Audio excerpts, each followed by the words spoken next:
I think there's a lot more awareness about how important bees are to our environment and that they pollinate our crops, and that without the bees we would have a very boring diet.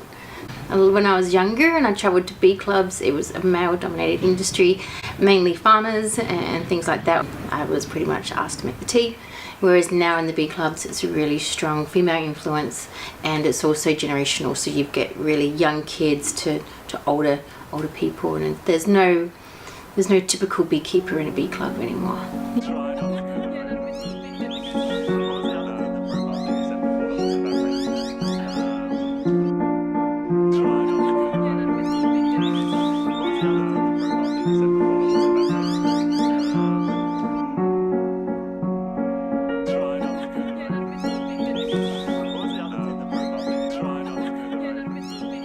It is difficult in a city beekeeping, but it's so possible. There are so many ways around it, even if you live in a small terrace house. Bees are declining around the world, mainly overseas, but also in Australia, and a lot of it's got to do with pesticide use and threats of mites, such as varroa mite. The bees are extraordinary at keeping their hive very clean and parasite-free. And we're lucky in Australia because we're the only country in the world that so far has avoided varroa mite, which is... This is a good classic... the biggest danger to bees. Good classic formation here.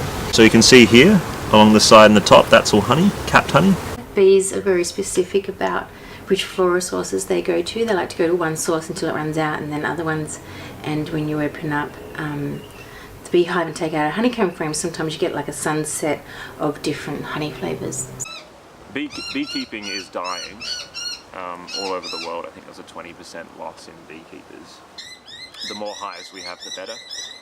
It's great because there's lots of new beekeepers on the block, but if people neglect their bees, then it can kind of affect the whole bee community as well.